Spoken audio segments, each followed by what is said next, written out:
Before we begin the story of why this mysterious cat waited at the same train station every morning for 14 years, I invite you to get comfortable. Let the world fade for a while. If you find yourself drawn into these quiet tales, feel free to like and subscribe. It helps more stories find their way to the firelight. Now, let's begin.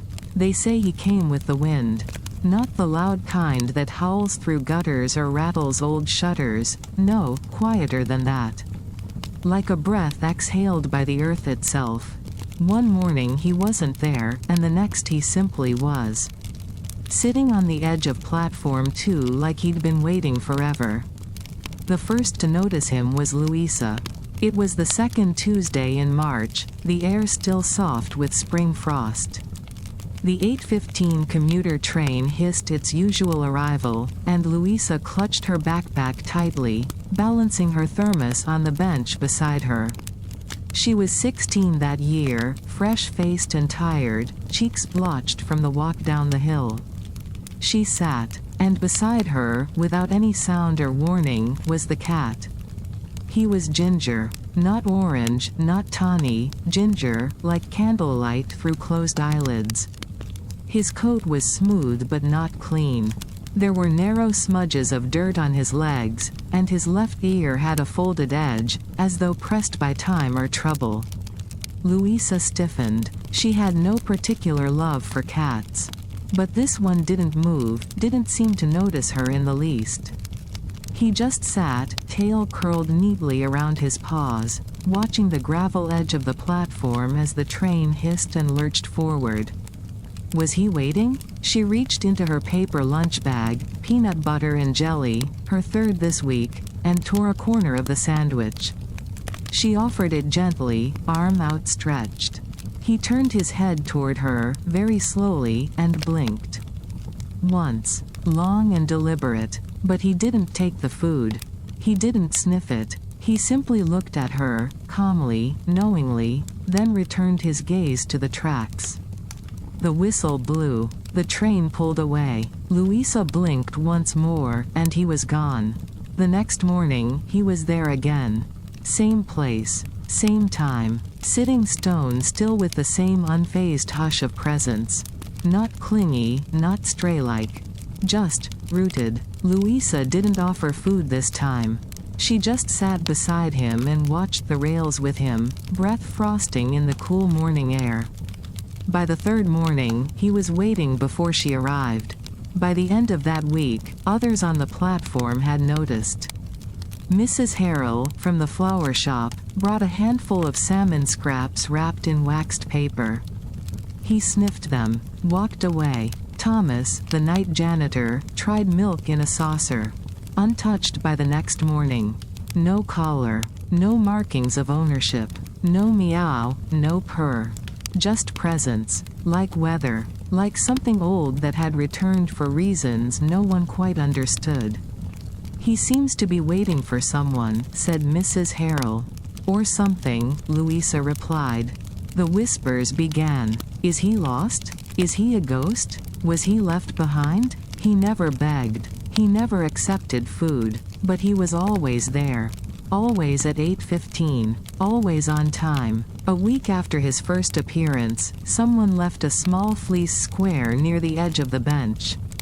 Wind tugged at its corners, but it stayed. The cat lay on it that morning, paws tucked beneath his body like folded paper.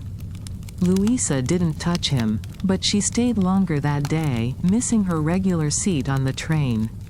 At school, she doodled his face onto her notebook margin. The art teacher looked over her shoulder and said nothing. In time, she would name him. Not Fluffy, or Stripe, or anything store-bought. She called him Marley, short for Mariner, though she never could explain why.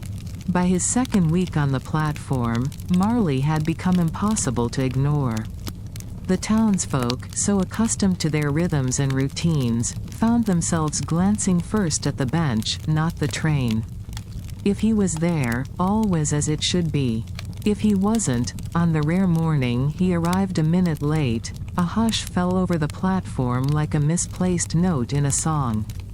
He belonged to no one. Yet he belonged to everyone.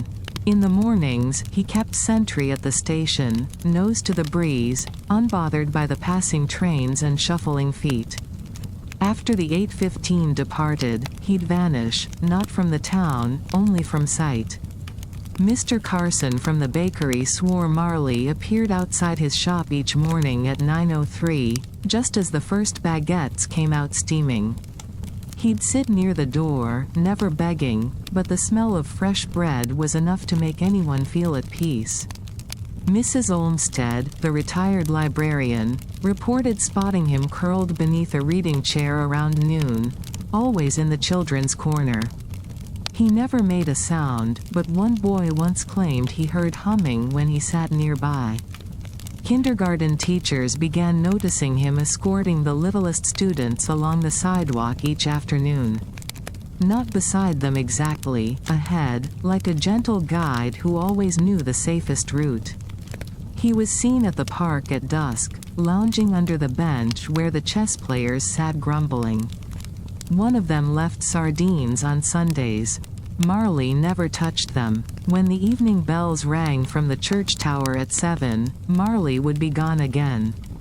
Some evenings, you'd swear you saw him from your porch, padding through slants of golden light, his steps slow and deliberate like he understood the ritual of shadows. He never showed affection in the human sense. No rubbing against legs, no lap-sitting. But neither did he fear hands or voices. If you were calm, and still enough, he might look into your eyes and offer a blink, long, slow, disarming, as if to say you'd been seen. He trusted the weather more than he trusted people. Children began drawing him in chalk, over and over, a ginger outline with round eyes and arched tail, on sidewalks and school walls. Some even made up songs.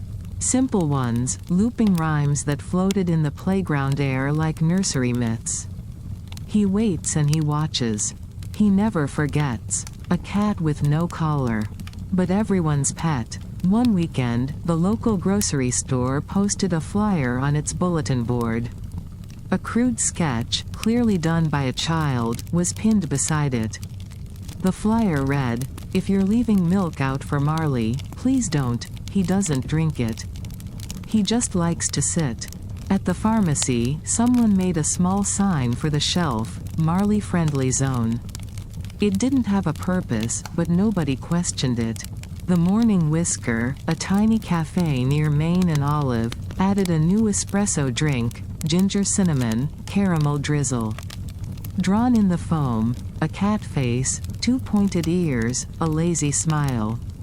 A couple traveling through asked who the cat was. The barista looked almost offended.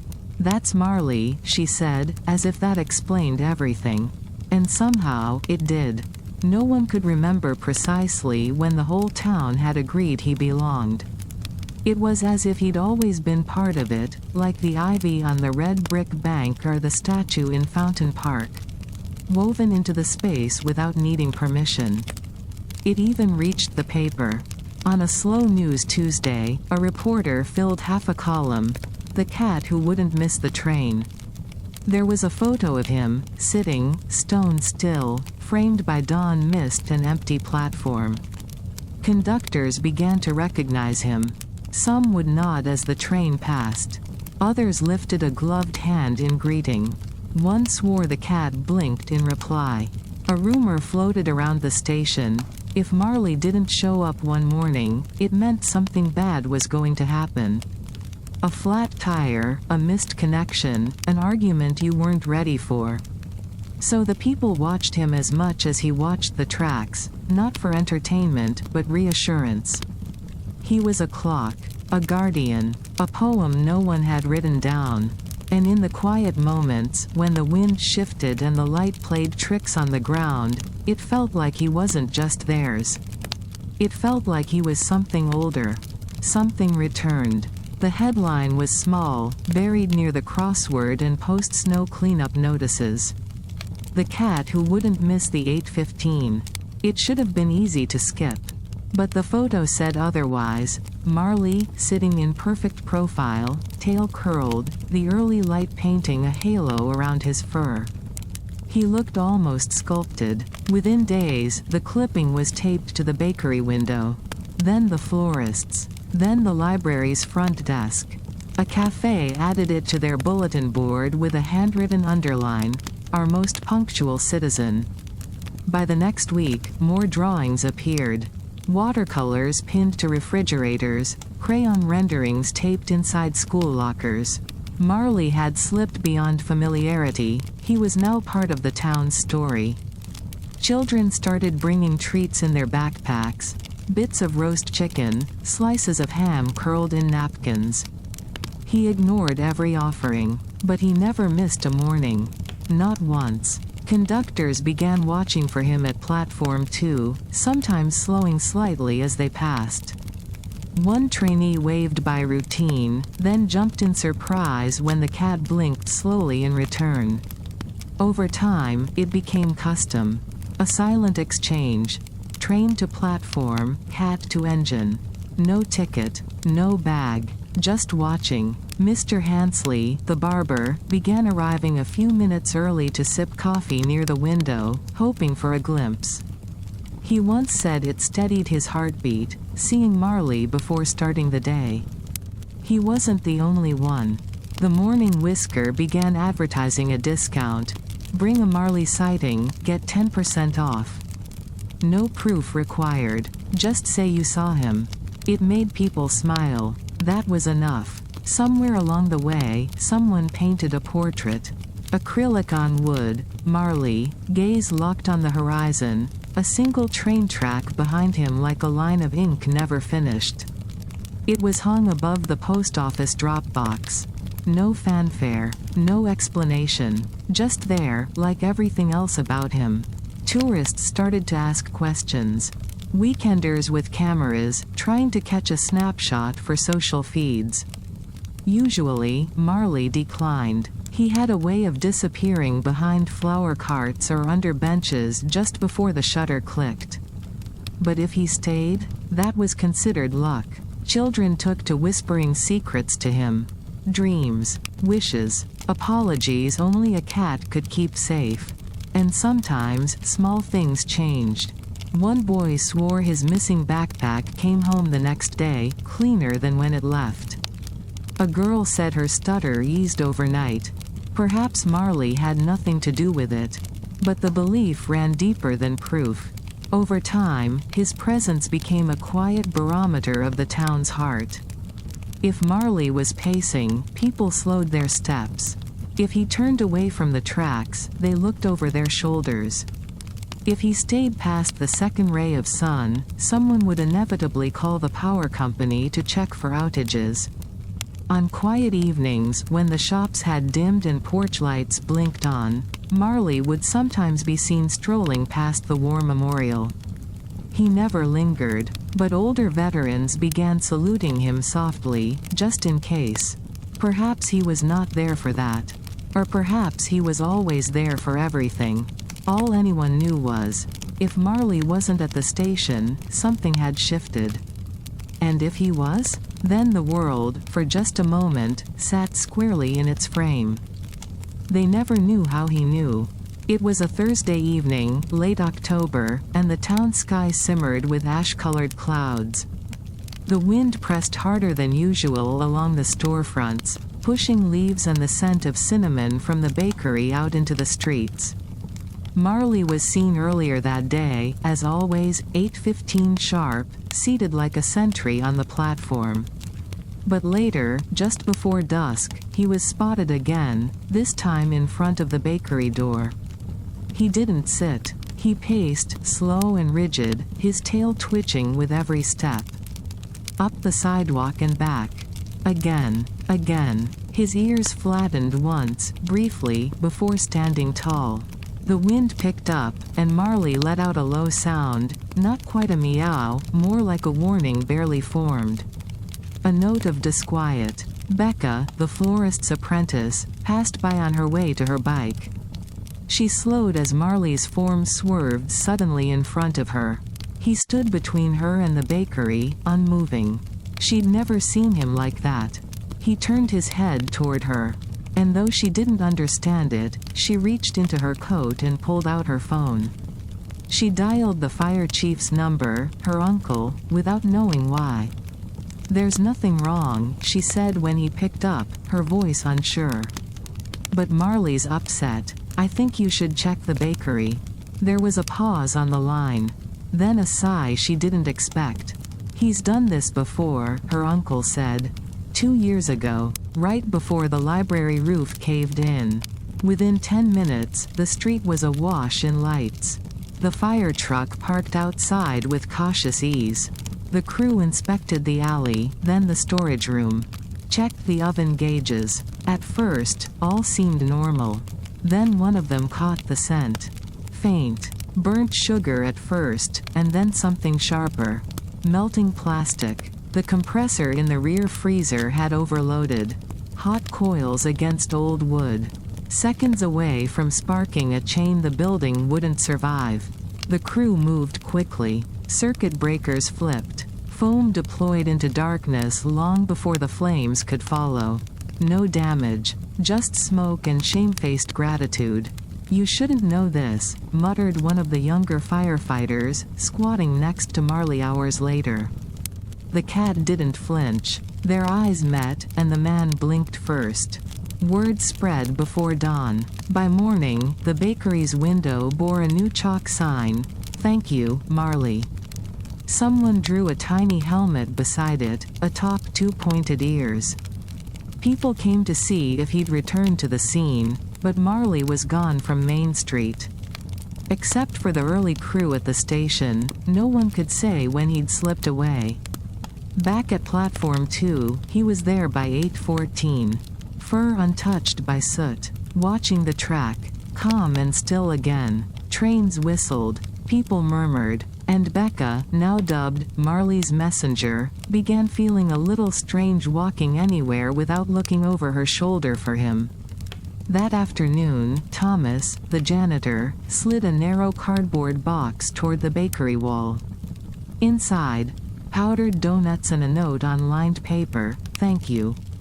You saved us." Marley didn't touch the treats. But he sat beside the box for 3 hours. Not guarding, just present. He left nothing behind that night. No pawprints in flour. No stray hair in the breeze. Just a knowing absence. And that smell, in every corner of town, of something burning that did not burn. Mr. Anders hadn't spoken much since his wife passed. The sound of his voice had grown brittle, like splinters of past winters caught in his throat.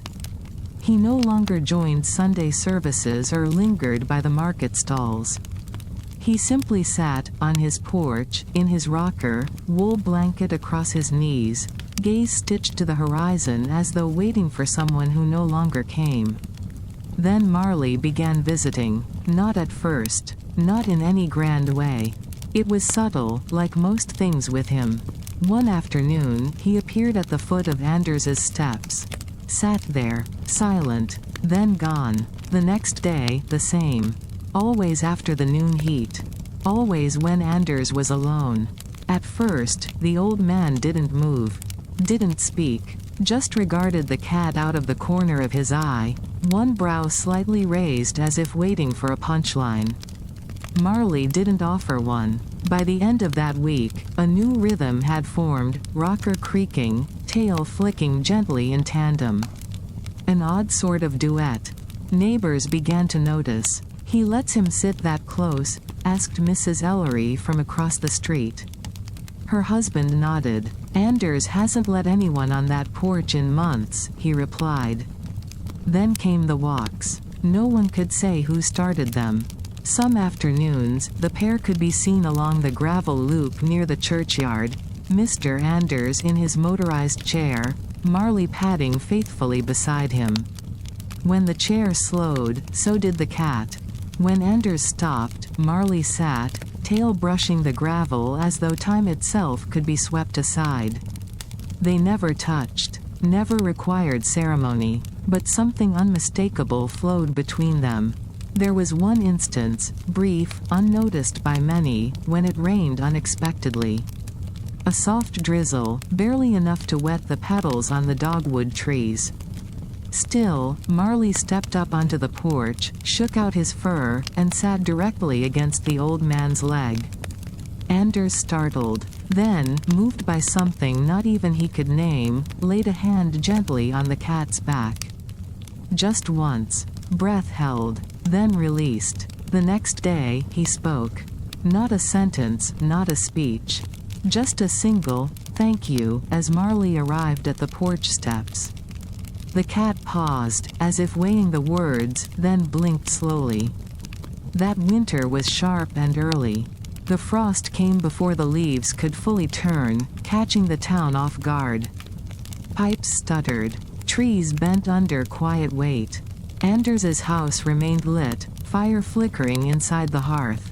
From time to time, people would still see him in the chair, Marley beside him on the porch, the two shapes haloed in window light. Then, one morning, the chair was empty. Snow fell with rehearsed gentleness. The porch remained undisturbed, but Marley did not show at the station. He was found instead by the nurse who checked on Anders. Curled, not tightly, not in fear, but with quiet finality across the seat of the rocker. The room was still. The house smelled faintly of apples and lavender balm. Anders had passed overnight. No struggle, no sound, just sleep, and then the breath that never followed. The nurse did not disturb Marley. She simply sat for a while, placing a folded towel over the back of the chair. The two remained like that for hours, silence and memory sharing space. Later, word spread quietly. No announcement, just acknowledgement. At the funeral, Marley was seen crossing between pews, pausing beside the casket only once. He sat, unmoving, as if carved from fading light. He did not mewl. He did not touch a single hand offered to him. But he stayed until the final hymn ended. Then slipped out before the last line echoed. People waited to see if he'd return to the porch.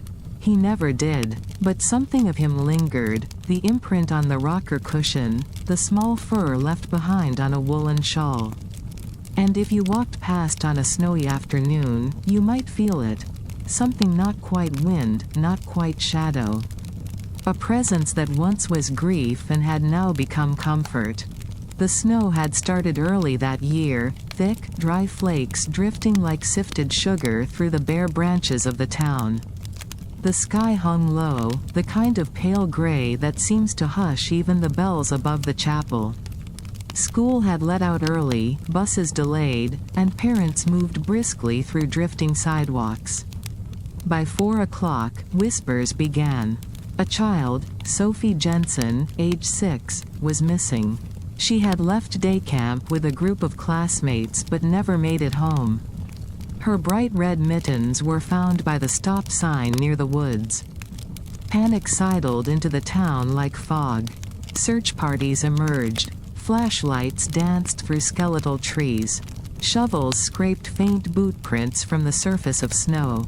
Parents called until their voices cracked. Marley hadn't been seen at the station that morning. No one had noticed, not at first. But now, as worry grasped the town with both hands, his absence was mentioned like an unfinished sentence. He always comes, and now he hasn't. Night groaned in. Lanterns bobbed beneath pine limbs. The sky thickened again. Hounds barked in the distance, but found nothing. Then Marley reappeared, not where they expected. A volunteer near the forest edge caught the shape, ginger tail raised high, pressing between pines with slow, steady grace. No meowing, no panic. Just purpose. "Follow him," the man whispered, though no one was near enough to hear. He did. The cat didn't rush. He moved like someone looking over familiar terrain, with just enough pause to allow the man to follow. Over thickets, around iced puddles.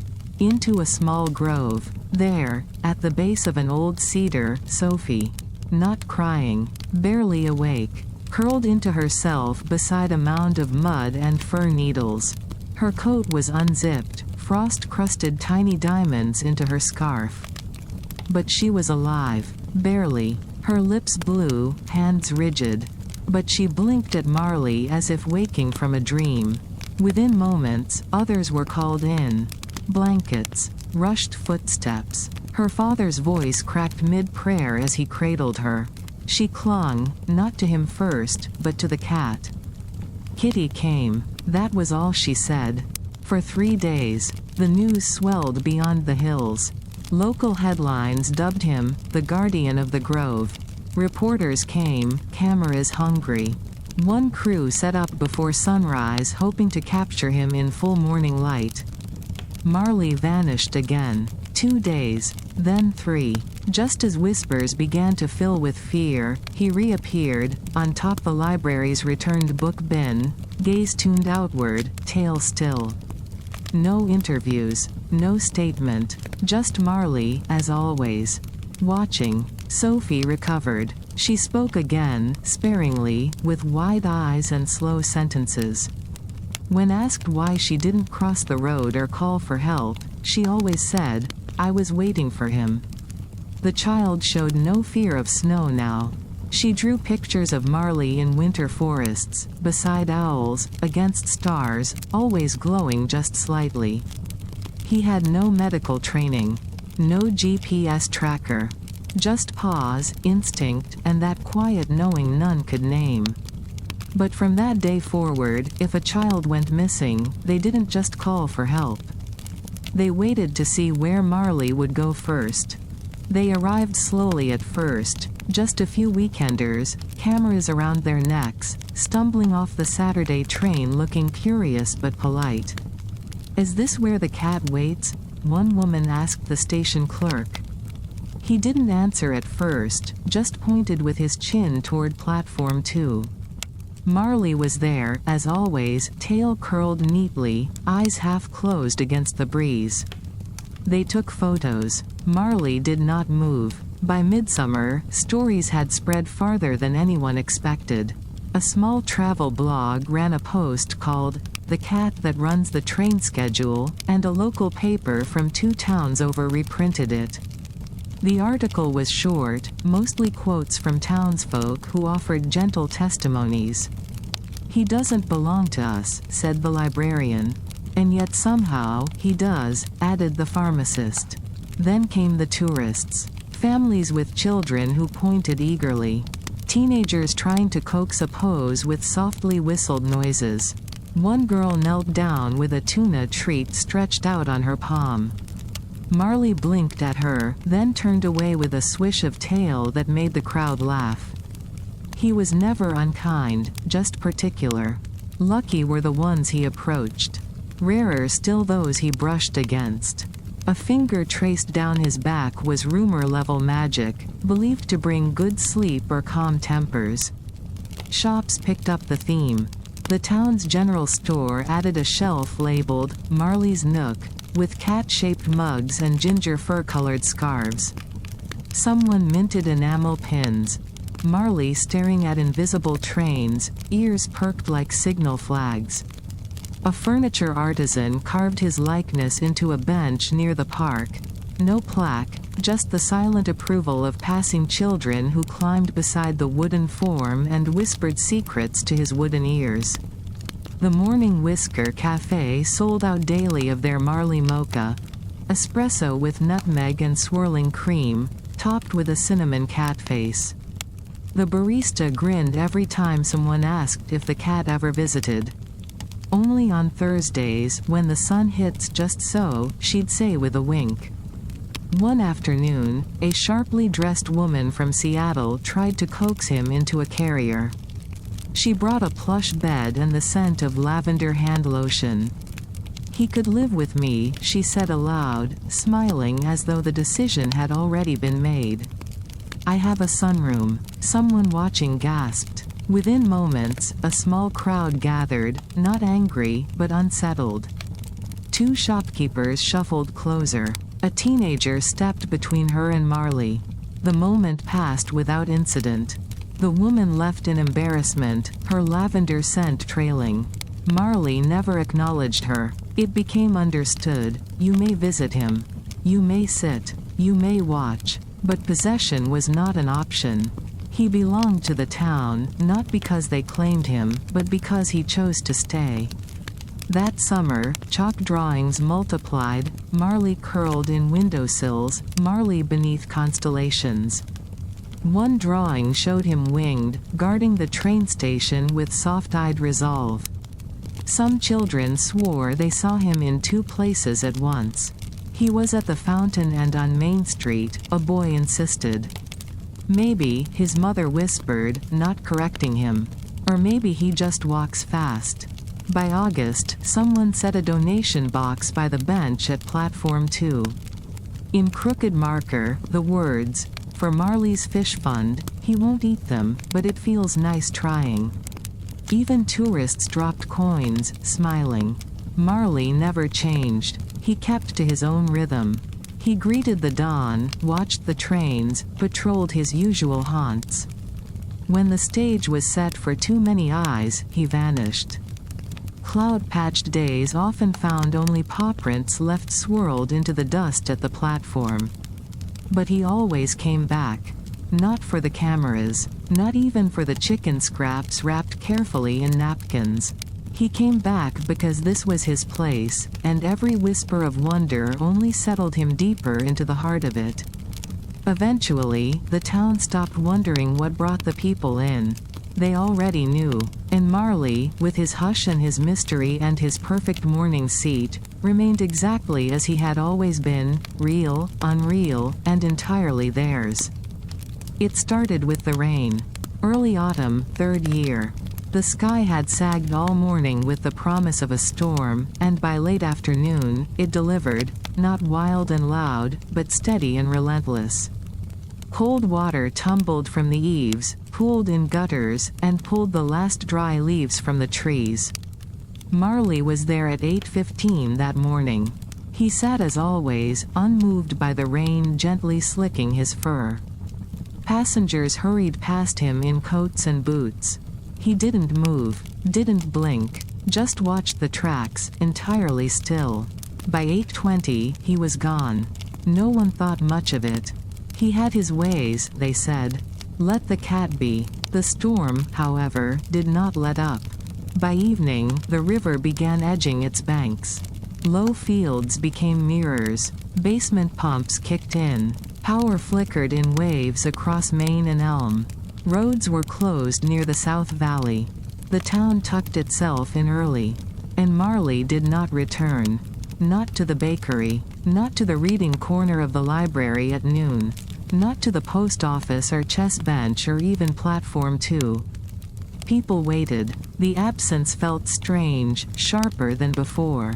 On the second day, Louisa, now just weeks from graduation, walked to the station before sunrise. She sat on the wet bench, wrapped in her brother's old parka, and waited. Nothing. By the end of the third day, posters appeared. Not many. Just a few, printed on pastel paper and taped gently to doors and street lamps. Seen Marley? Let us know. Below, pencil-drawn sketches, more love than likeness. Children left bits of food again, scraps, saucers, some cheese. They weren't touched. A few brought small things Marley had once sniffed or sat on, a scarf, an empty collar someone had saved, just in case, a corner of a cardboard box marked, "For him if he wants it." Each morning came and went. No cat. But rain? That did not stop. On the fifth morning, the clouds broke. Sunlight pierced the puddles, steam rising briefly from rooftops like breath restored. And there he was, right where he'd always been, Platform 2, tail tucked, fur muddied down one side, but with the same glass still presence. The train's horn echoed off the hills. Marley did not flinch. He watched it pass, blinked once, then stood, left ear twitching slightly. He walked down the platform steps and out of view. No one asked where he went. But Thomas, the janitor, who opened the platform gate that morning, could not stop staring. The way he looked at the tracks, he said. It was like he'd carried something back with him. The local cafe wrote it on their chalkboard. Marley's back. No exclamation. Just fact. And alongside it, the drink special of the day, Stormlight Brew. Too much time had not passed, but still, people greeted him differently now. Quieter. With the soft respect saved for someone who'd been through something they couldn't name. He didn't stay longer than usual. Didn't alter his route. But here and there, small signs emerge. A notch on his front paw that hadn't been there before. The missing half-whisker. That slight limp, so subtle only Louisa noticed. She never spoke of it. Neither did he. By the week's end, the posters fluttered, damp and curling. One by one, they were removed, not with disappointment, but with gentle fingers.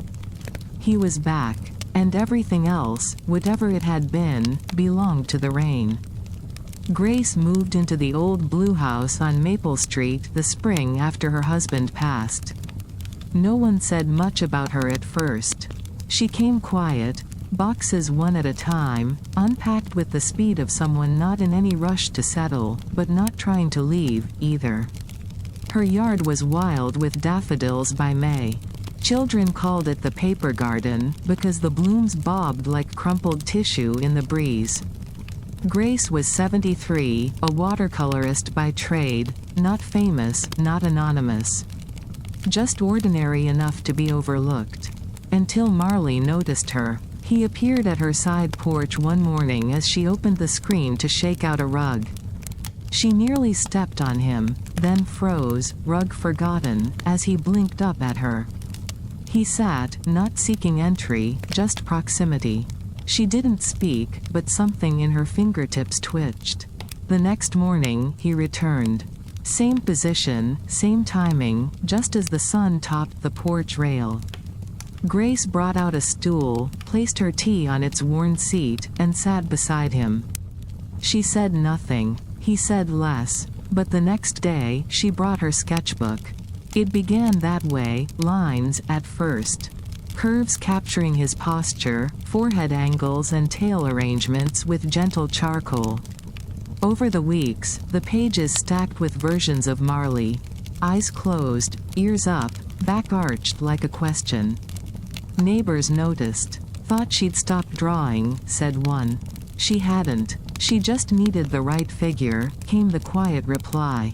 By summer, her front room had become a tiny gallery of Marley through the seasons. Not just his form, but something in his stillness, the way he seemed part of the moment and outside of it at once. Like memory wearing fur, Louisa came by one day with a gift from the bakery. She gasped when she saw the paintings. They look like he's remembering something, she whispered. Grace nodded. He is. Later, she added softly, he reminds me of my brother. And then she told the story, how her brother once had red hair, the same shade as Marley's fur in low light. How he had been still in the same way. How he had vanished during wartime, without farewell, and that loss had always felt unfinished. I think Marley knows, she said. No one argued. That autumn, Grace grew thin. She still painted, though. Marley was her muse until the last leaf fell. Sometimes he sat beside her chair, nose to a sunbeam. Other days he curled beneath the stool, tail flicking to the rhythm of her brush. One Sunday, Grace didn't open the screen door. The rug stayed where it was. Marley paced 3 loops around the porch, then sat exactly where her slippered feet should have landed. He stayed there all afternoon. All night. Monday came. A neighbor opened the door. Inside, canvas wrapped in morning gold. Sunlight falling exactly across the last painting on her easel. Marley, eyes closed. A ghost of a red-haired boy in the brushwork behind him. Grace had passed peacefully, they said. Paint smudges on her fingers. Mug of cold tea by her chair. At her memorial, the entire room was filled with Marley's likeness. He came, of course. Walked in during the second hymn, sat before the portrait by the altar. Didn't move. Afterward, someone swore they saw tears in his eyes. No one laughed. The library took 3 of her paintings. The cafe received 1, which they hung above the drink board. The rest were gifted quietly, house to house, where they became windows, Marley in snow, Marley on benches, Marley looking east, always east. He returned to his roots soon after. But if you looked closely, you could see it, his paws at the corner of maple and elm, where the porch waited empty. A stillness longer than usual. Then a blink, slow as dried paint crawling down its own frame. And then he'd walk on. Just as before, just as always. For the first time in nearly a decade, Marley didn't come. He wasn't at the station on the first morning of June, nor the second, nor the third. At first, people waited without worry. Perhaps he'd wandered farther, found a new bench or patch of wild daisies. But by the end of the week, unease thickened around the town like pollen, quiet, persistent, catching in every throat. "He's done this before," said the grocer. "During flood season, remember?" Louisa wasn't so sure. She checked the benches, the bookstore, the bakery's shaded doorway. Nothing, not even Pawprints. By the second week, the post office kept his fleece square folded behind the counter, just in case. Mrs. Abernathy left fresh tilapia by the fountain. It dried untouched in the sun. 4th of July came and went, and still no sign. Children drew chalk circles where he should have sat. Some pretended they saw him, just so the others wouldn't cry. Rumors gathered like moss. "Could be he moved on," said one man. "That's what cats do." Another whispered, "Maybe he found where he came from." And someone else asked, and no one liked it, "What if he's gone for good?" Late August brought an answer. Louisa spotted him first, or what she thought might be him, half-shadowed beneath the public garden's sycamore. He was thinner, slower to rise, his gait uneven on the pebbled path. But unmistakable. And around his neck, faded by sun and time, was a green ribbon, frayed, stained, so worn it might once have been part of another life altogether. When she stepped closer, Marley didn't move. Their eyes met, and he blinked. He didn't come back to the station that morning. But the next day, he did. Same time, same place, settled like he'd never left. People said nothing at first. Just nodded, quietly relieved. He was different, that much was clear. Softer somehow, less a sentinel, more a reflection. He moved slower, slept longer. His routine resumed, but with pauses. He now sat a little longer on the kindergarten route, head slightly tilted, as if chasing a sound only he could hear. Louisa noticed a small knot of scar tissue on his left side, hidden beneath his fur. She reached out, gently this time. "You okay?" she whispered. He didn't flinch, didn't blink, just stared past her, toward the hills. Toward somewhere few had ever seen him go. He meowed then, once. Low and brief. Almost a reply. Then curled on the bench, nestling against the fleece someone had finally remembered to bring back. Children who hadn't seen him since spring ran home and scribbled fiercely into construction paper. Marley with stars for eyes, ribbon dangling like a story forgotten by everyone but him. He went somewhere, they said. Nobody asked where, but they noticed he no longer climbed fences. No longer followed the chess players from park to chapel. One morning, the barista at the Morning Whisker placed an extra slice of banana muffin beside her open door. He looked at it, didn't touch it. Instead, he blinked, once, and kept walking. Police lights flashed down Main Street that afternoon, 2 blocks away. Things shifted again. The mural at the library added a new shade to the outline of his back, olive gray, like distance, like dust. Louisa asked him once, on a golden Saturday, was it enough? Wherever you went? Marley said nothing, of course. But the breeze curled his ribbon, lifting it briefly toward the east. And she understood. The town had begun to change. You couldn't tell from a single morning, perhaps just a new sign above the barber's, or the missing wobble in the bakery's old bell. But over weeks and months, the rhythm shifted. The station was no longer wood. They had paved it over with clean gray stone the summer before. The benches were now steel, brushed and smooth, the kind that didn't groan when you sat down. Some said it was progress. Others weren't so sure. Marley still came, but he no longer sat right on the platform.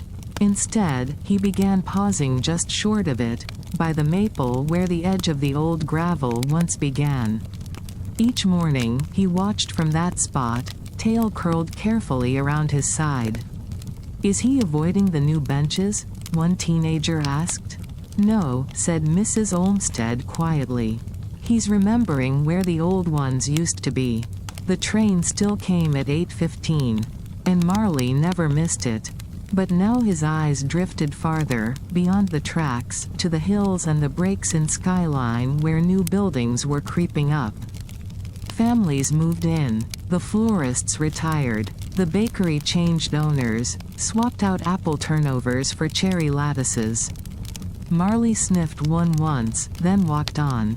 Some thought he was protesting, but others wondered if he'd already said goodbye to those things long ago.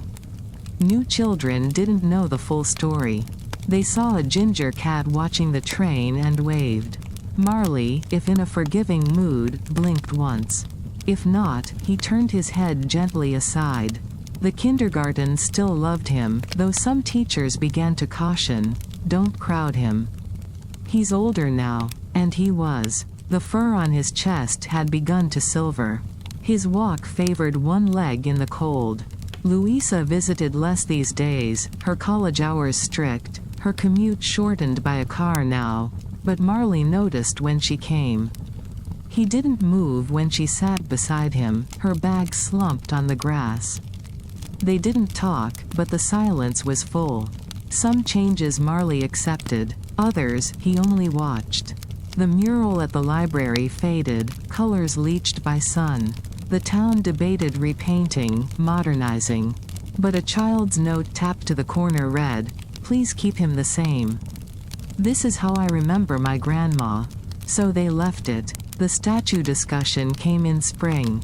Something to honor the heart of the town, the mayor suggested during a community meeting.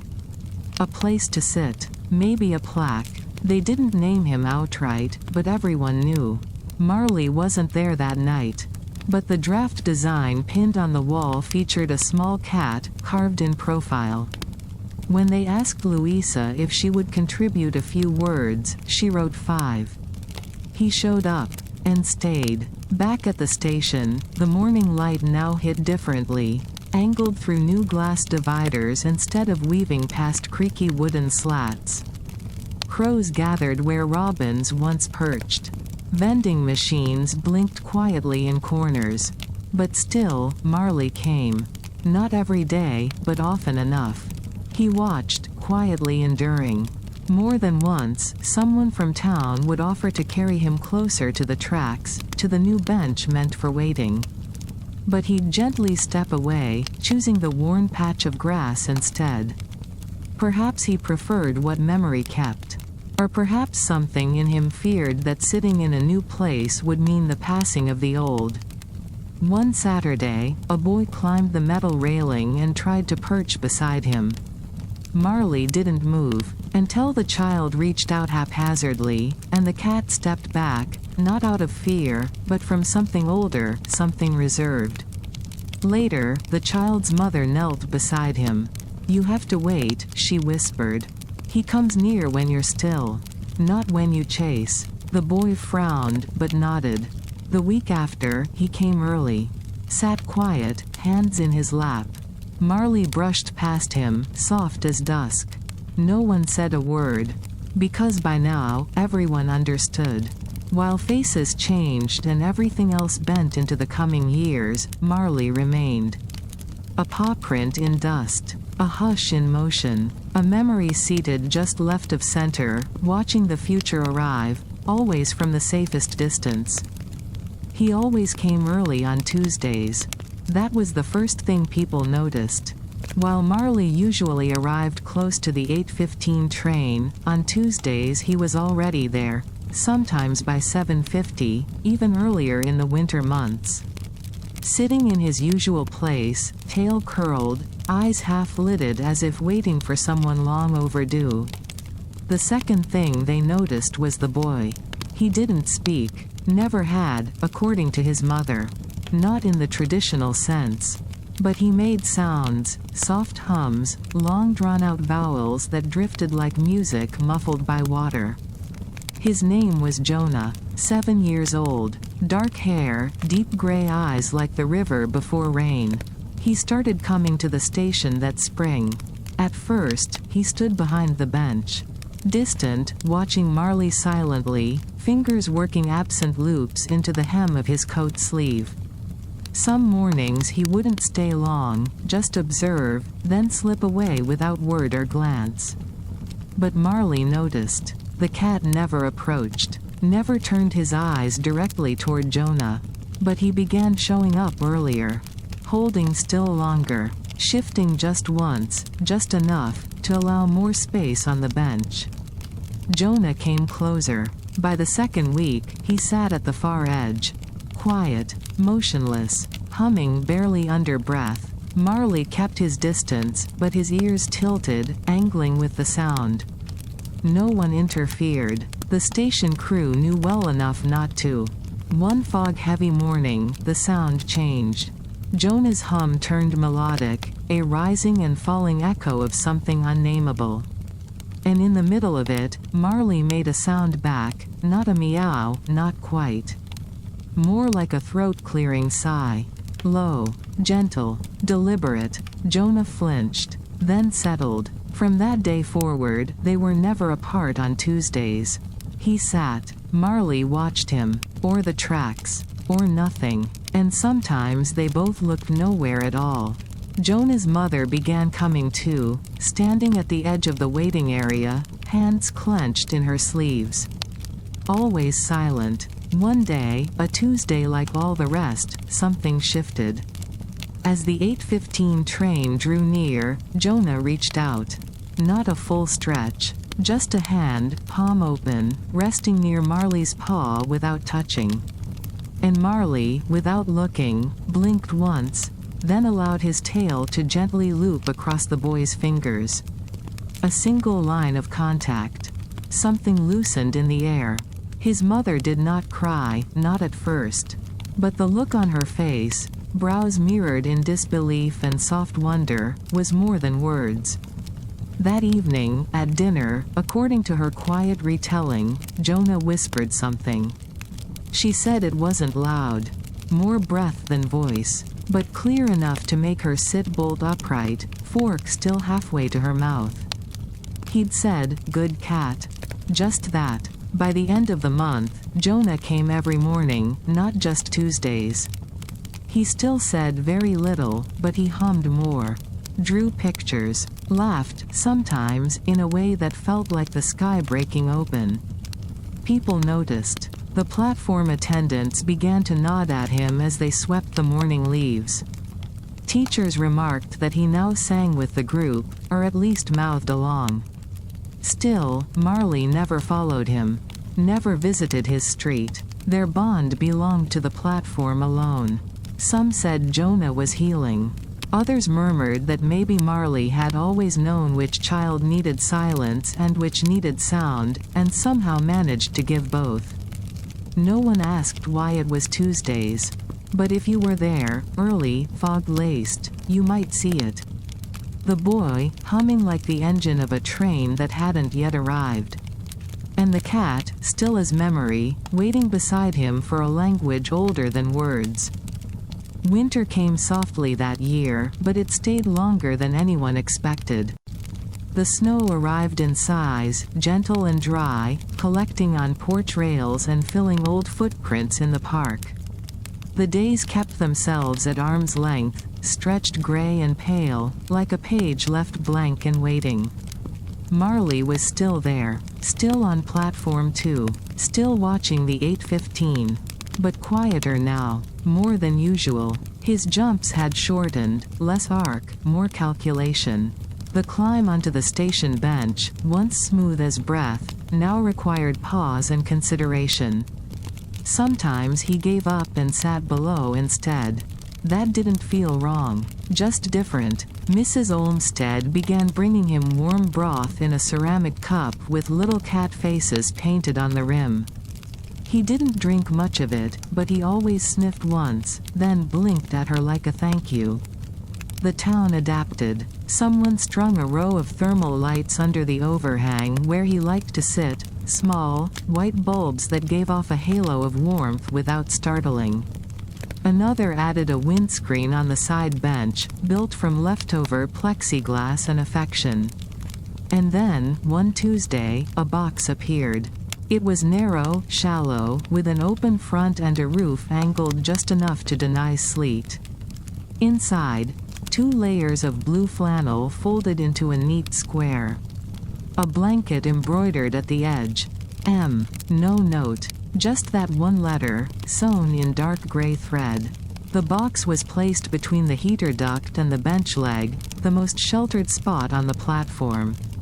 Marley didn't enter it at first. He sniffed it once, circled, and then walked away. But on the 3rd Tuesday after it appeared, he climbed in. Just after sunrise, train approaching, the platform nearly empty, he curled tight, the way cats do when pressed between cold and old instinct, and let one paw dangle over the side. Mrs. Carter, the retired postmaster, was there that morning. She smiled. After that, he used the box only on Tuesdays. Never any other day. Not Mondays when the frost was darker. Not Fridays when crowds thickened early. Only on Tuesdays. No one knew why, but people worked around it. Someone lined the bottom with dryer warmed sheets every Monday night. Another left a small woolen rectangle nearby, just in case he wanted to rest outside but stay close. Thomas, the janitor, took to cleaning the box each Sunday. Always at dusk, always with gloves. He added a cedar chip tucked in the corner. For scent, he muttered once. Keeps the damp away. It stayed that way for weeks. Until one bitter January morning, when the wind rolled down from the ridge with sharp teeth, and the train was late for the first time in months. Marley waited in the box. Didn't blink when the conductor stepped off and tipped his hat in apology. Didn't shift when 2 children crouched to peer inside, breath fogging the rim. He only opened one eye, slowly, and shut it again. But the next morning, he sat outside the box once more. Same as always. Paws folded, the cold gathering in the curls of his fur. As if the box, like the fleece and the platform and the new station lights, was not for comfort, but for ritual. Ritual, after all, was his language. The Tuesday box became something of a shrine. People nodded to it as they passed. Some left notes. I prayed today. Good luck on my test. My dad said hi. Marley never read them, of course. But sometimes he'd sit inside and tuck his nose beneath his paw like he'd caught a dream too precious to let go. No one moved the box. Even when spring thawed the corners of the town, and robins returned to the wires, the box remained. A place not only of shelter, but of returning. Marley used it 12 more times that year. Only ever on Tuesdays. And always in silence. It was a Tuesday, April fresh and full of softness. The cherry tree by the florist had bloomed early, petals falling in slow, drifting spirals like tiny, silent exits. Platform 2 was quieter than usual. The 8:15 train pulled in with its familiar sigh, and those waiting looked toward the corner where Marley always sat. He wasn't there. No ginger fur curling near the bench. No folded paws beneath the sun-stained fleece. Just emptiness. Mrs. Carter blinked once. Checked her watch twice. The barista from the Morning Whisker, holding a thermos in one hand, lowered it slowly, uncertainly. "Maybe he's late," someone whispered. But he never was. The train groaned forward and left. The platform settled into silence. That evening, after closing, Camille from the flower shop took an armful of overstock to the compost bin behind the shop. She followed the drift of cherry petals around the corner and stopped. There, beneath the full bloom of the cherry tree, lay Marley. His body curled gently, tail draped across front paws. Eyes closed, ears forward, peaceful, as if listening to something far away. He did not move when she stepped closer. Did not stir at the rustle of paper wrappings or the whisper of her breath catching. Around him, a perfect scatter of pale pink petals. Not a gusty storm, not wind thrown. Just settled, like confetti laid out on purpose. She didn't cry at first. She only knelt, sat beside him for a very long time. When she finally returned to the shop, all she said was, "He came here to rest." The florist made a small sign and placed it in the window. A sketch of Marley beneath the tree. One word beneath it, "Thank you." The next day, children left drawings along platform 2. Some were folded, others taped to the bench legs. One said, "Don't forget us." Another, simply, "We saw you." The town voted to commission a statue. They didn't debate it long. It would sit beneath the cherry tree, forever caught mid-blink, facing east as the trains came and went. Bronze fur curled just so. Tail wrapped soft around his front. A plaque beneath it reads, "He never missed a train." The station felt different after. Not broken, just quieter. Morning routines resumed. People came and went. Mail was sent. Bread was bought. But in subtle ways, life had shifted. People paused longer at crossings. Watched the trees change a little more attentively. Whispered greetings to shadows. The town held its breath a fraction longer before the train pulled in. And sometimes, just sometimes, someone would glance toward the cherry tree and say, and not always aloud, "I hope he's warm," and mean it. The station still welcomed the morning, though something felt gentler in its arrival. The 8:15 train continued its steady rhythm, wheels sighing against the rails, conductors lifting hands in quiet habit. But now the wave was not for anyone at the bench. It was for memory. Marley's bench remained, though sometimes wet with dew and untouched by fur. The fleece cloth had been washed and returned, folded just so, though no paws curled upon it now. People still came early, just in case. Some children brought drawings, little paper versions of him, ears tall, eyes round, ribbon painted green. They tucked them beneath the statue at the cherry tree or pinned them to station walls with colorful tape. Others brought stories. "I saw him once," they'd say. "He blinked at me." Or quieter, "He knew I was sad that day." The statue stood as promised, bronze fur catching first light, gaze locked east. Some mornings it was crowned in flowers. Others, in snow. No one touched it without smiling first. Nobody fed the cats that wandered in. They weren't him, but still, they came. As if drawn by the shape of a story that hadn't quite finished telling itself. People walked slower past the bakery now. They paused outside the library, even when closed. Sat in the park longer, letting silence take up more space. Some swore they heard his steps on their porch late at night. Just the soft sound of something familiar.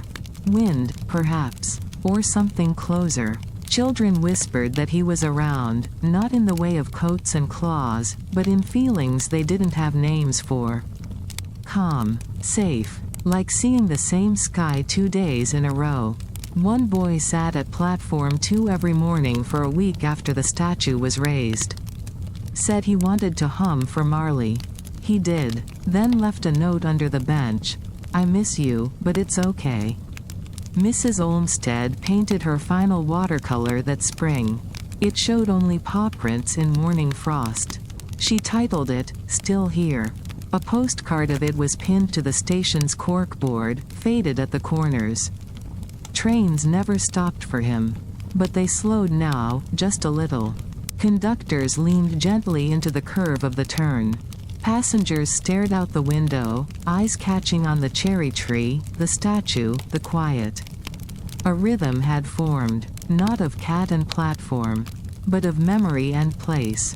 And when things felt wrong, when the sky turned heavy or a knock came too early, people checked the station first. He had been there to warn them once, after all. They didn't expect to see him.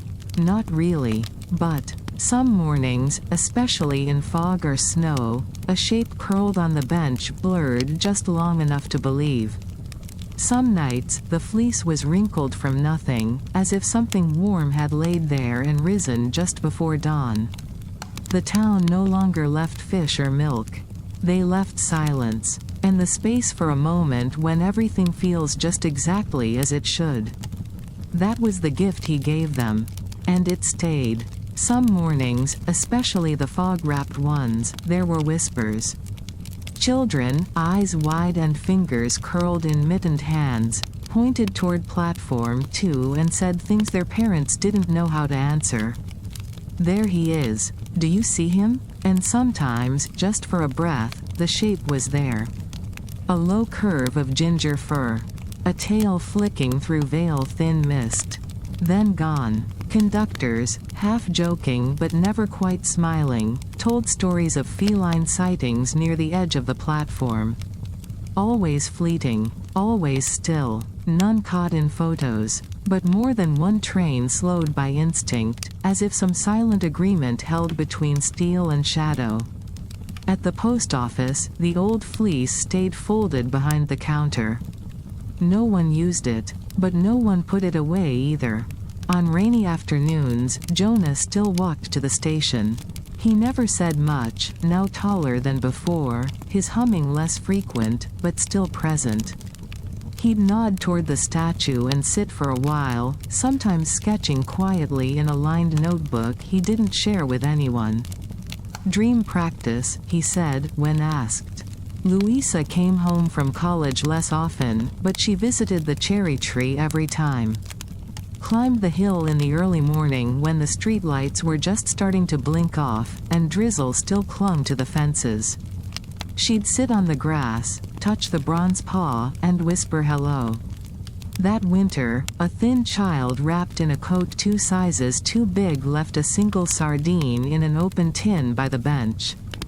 "Don't worry," she said aloud. "He'll find it if he's hungry." The next day, the tin was empty. No prints. No pattern. Just the lid ajar. Inside the town's cafe, the Marley mocha remained a top order. They stopped drawing the foam face. Too many couldn't match the eyes quite right.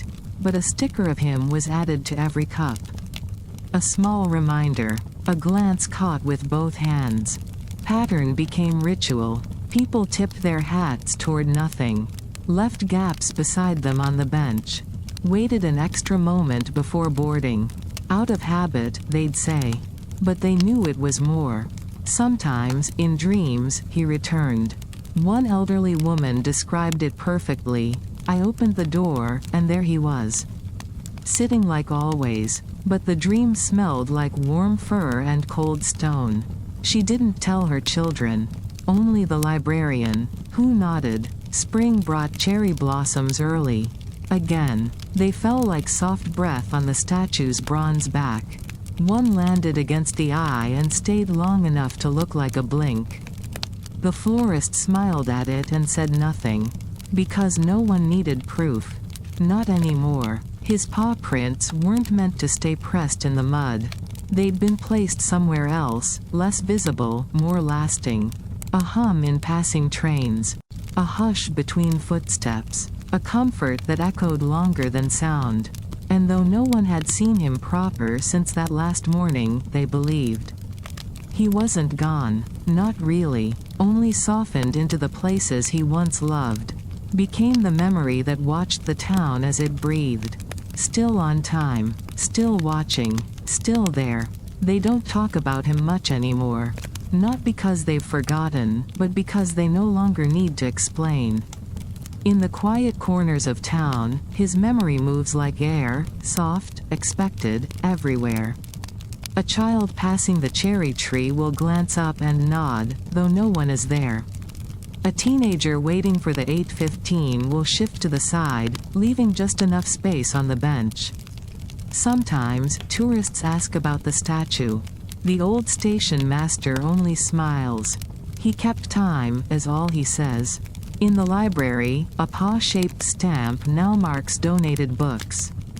In the cafe, beneath the menu board, hangs a frame, not of Marley, but of a single word, stay. The fleece at the post office was finally framed. Hung behind the counter. Faded, still folded neatly. No one touches it, but sometimes, a customer lingers there a moment longer before mailing a letter. Wishes don't need envelopes. The air on platform 2 holds something. Not weight, not quite memory, but presence. Like thinking of someone an instant before they call. Like the scent of old wood a week after it's been polished. When trains approach on foggy days, conductors still lean forward, scanning the platform's edge. Out of respect, out of habit, out of something older. A little girl once left a note beneath the statue. If you come back, I'll show you my best drawing. 4 cherry blossoms pressed between the folds. The wind carried it away the next day. Some say he visits in dreams. A curl of fur at the doorframe. A blink from the window ledge. Once, a woman awoke certain she'd felt him nestle by her feet. She left the blanket untouched for a week. Not every town needs a monument. But they needed that one. For him. For what he meant. He reminded them, of stillness, of arriving without fanfare, of loving without ownership. He reminded them how to wait.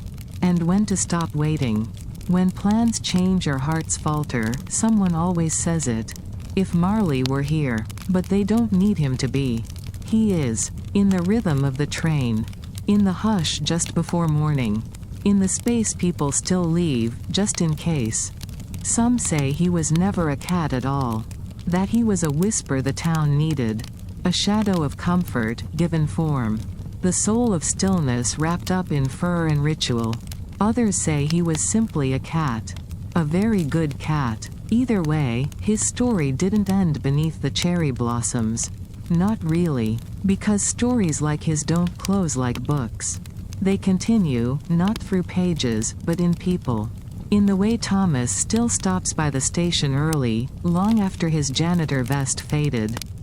In the way the florist turns every new bloom toward the bronze statue without realizing she's done it.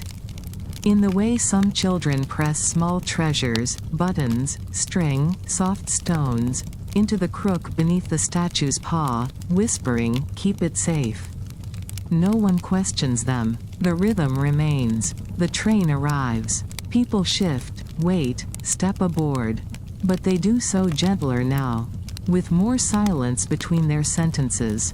With more time spent watching the sunrise skimming across rooftops. Even newcomers feel it. They can't name it, but they say the town feels different, like it remembers them before they've arrived. Sometimes, a cat drifts through town. Not Marley. He was one of a kind. But another, with similar fur, or the same watchful step. People pause. They smile. But they don't chase. Because they understand that some things are only meant to walk beside us, not be caught. One autumn afternoon, a traveling poet passed through.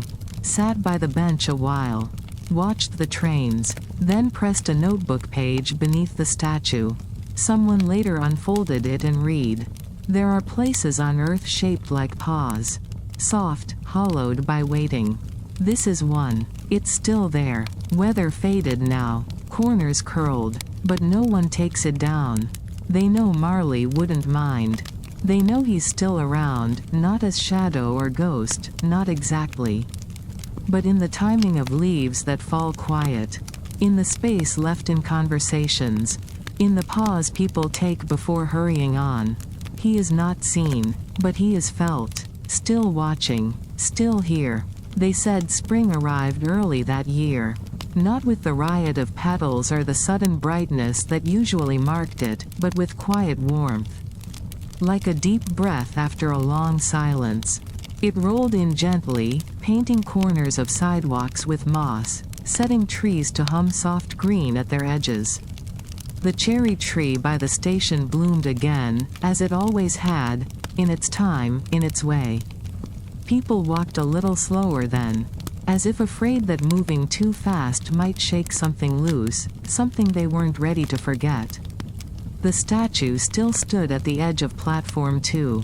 Its bronze fur now weathered into something warm and soft-hued, like memory made metal. Some days, the light pooled just right across its arched back and tail, making it feel alive again. Tourists still came, not as many now, not in the way they once had.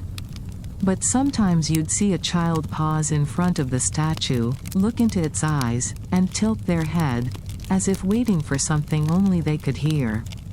The town didn't hold ceremonies anymore.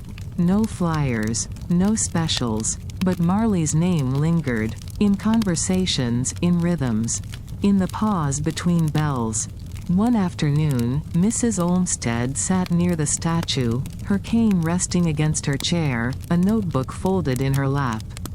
She looked older than before, the kind of aging that comes not just from time, but from having carried something precious long after others forgot. A boy passed, maybe 8 years old, holding a book tight to his chest. "Is that the cat?" he asked.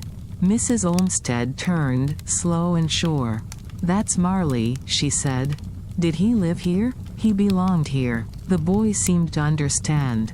He sat on the grass beside her, opened his book, and whispered every word as if Marley were listening. He might have been. That evening, a light rain began, a sweeping hush that brushed rooftops and windows with equal care. An old train conductor passing through on a rare return visit stood on platform 2 and looked out over the tracks. His eyes misted, not from weather. He touched his cap. "Still on time," he murmured, and left without waiting for the train. At the cafe, a new barista had taken over. She'd never seen Marley herself, only heard the stories. But every morning, she left the first cup by the window, a ginger swish drawn carefully in the foam. She never drank it, just poured it into the earth by the cherry tree at close. Offerings, someone called them once. Not for magic, for memory. Jonah now sketched in a larger book. His drawings sharper, lines full of quiet motion, cats walking across stars, curled shapes tucked into train benches. He didn't speak much, but to those who knew him, he never needed to. And the town? The town moved, not rushed, not restless, just forward, with that particular kind of grace, the kind that comes from being loved by something wordless, and learning how to love back without needing to keep. They say time forgets everything. But not here. Here, time slows down for memories. Especially the soft ones. Especially the ones with pause. The trains still come. The 8:15 hums through each morning, wheels whispering across the old steel like it remembers too. Some mornings, people still pause before stepping aboard. Just long enough to glance toward the statue. Not all know why, but enough do. A young girl sat beneath the cherry tree last week, sketchpad in her lap. She hadn't been born when Marley walked these streets. But her grandmother told stories, and that was enough. She drew cat after cat, each with a different look, but all carried the same eyes. Still, bright, knowing. She looked up once and said, to no one in particular, "Do you think he liked the wind?" Someone passing by just smiled. Further down Main Street, the cafe now has new owners. But the menu still keeps the Marley mocha. They don't advertise it, don't decorate the cup, but regulars order it the same way, one stir to the left, never to the right. It's just what he liked, they say. Even if he never drank coffee. Some habits outlive their reasons. Louisa visited home last Sunday. Walked her familiar path from hilltop to station. Nothing had really changed, but the trees leaned in just a little more, and the breeze along the tracks seemed to slow when she passed. She sat at the far end of the bench. Not because it was most comfortable, but because there was always space left beside her. Space no one touched. And there, for a moment, she rested her fingers in the shape of curled paws. She didn't cry, not anymore. She just breathed slower. In the park, toddlers chased pigeons. One fell softly and began to wail, until a ginger shadow brushed past. Not a real cat, not quite. But something. The child stopped crying, looked around, then giggled. No one else saw it. But that's the thing about Marley. He was never loud, never big. He arrived when stillness needed a shape. And stayed long enough to teach people what listening looked like. A schoolteacher gave an assignment this spring. Write about a town legend, she said. One student wrote 3 words on the page. He waited. Always. She didn't ask for more. Because some truths are full in only a few words. At dusk, the shadow of the statue stretches along the platform, thin and familiar. People say it shortens in summer, just slightly earlier. That it wakes with the sun and rests with the stars. Maybe that's true. Or maybe it's just the way stories linger here, in brick and blossom, in footsteps and train bells. Maybe they aren't stories at all. Maybe they're footprints. And maybe, just maybe, today, when no one's quite looking, a single glowing eye will blink once from the tree's low branch. Just once, and all will be well. Right on time.